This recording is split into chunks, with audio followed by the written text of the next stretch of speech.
Bonjour, ici Dr Sophie Côté, psychologue experte en reconsolidation de la mémoire chez l'humain et chez l'animal. Aujourd'hui, on commence une petite série que je vais appeler Questions de supervision pour regarder des questions courantes qui reviennent dans les groupes ou les séances de supervision en individuel pour vous aider dans votre pratique.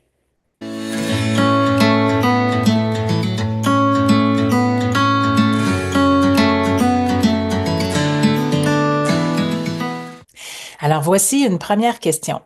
Quand je demande à mes patients quelle est la connexion entre X et Y, je me fais souvent répondre je ne sais pas, peu importe la manière dont je le demande. Ou quand je fais ressortir une connexion entre une vérité émotionnelle et une situation, je me fais répondre poliment que c'est logique ou que c'est une belle théorie, mais ce n'est pas une prise de conscience viscérale et ressentie. Ça se passe presque jamais comme dans les démonstrations. Alors, regardons ça ensemble. Premièrement, l'exercice, quelle est la connexion en thérapie de la cohérence? Ce n'est pas vraiment une question qu'on pose à la personne. C'est la mise en place d'une expérience pour la personne. C'est parfois important, surtout au début de la thérapie, de faire un petit peu de psychoéducation et de dire, je vous demande pas de trouver la réponse ou d'expliquer ce qui se passe. Nous ne sommes pas en train d'élaborer une théorie par rapport à ce qui se passe pour vous, de faire des hypothèses. Ce que je vous demande en posant cette question-là, c'est d'aller ressentir ce que ça vous fait vivre de mettre X et Y côte à côte. Par exemple, une personne souffre d'une anxiété tenace envers la possibilité de vomir en public et partage que lorsqu'elle était jeune, elle s'est sentie très gênée de sortir en sous-vêtements du vestiaire d'éducation physique pendant une alarme de feu devant ses pairs.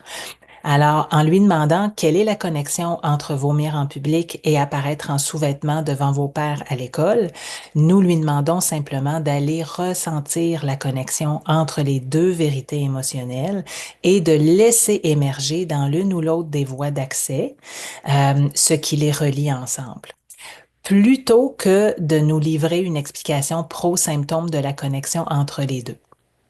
Il est possible que la personne sente que la facette de la gêne est la connexion la plus saillante pour elle, mais elle pourrait aussi sentir que c'est la vulnérabilité qui ressort, ou encore une forme de jugement ou de malaise dans le regard des autres. Donc, il est important de leur transmettre à nos chers patients que nous ne présumons pas qu'ils connaissent la réponse, car nous opérons en dehors du champ de la conscience, mais plutôt que nous leur proposons de rester un instant avec la question, de la peser, de la sentir, de voir si quelque chose se met à émerger dans le corps, les émotions, les pensées, les souvenirs, les flashs, etc. Certaines personnes vont avoir tendance à aller immédiatement vers l'intellectualisation et la pensée rationnelle pour répondre à cette question et devront être redirigées pour poser leur attention ailleurs, là où ils n'ont pas l'habitude de regarder.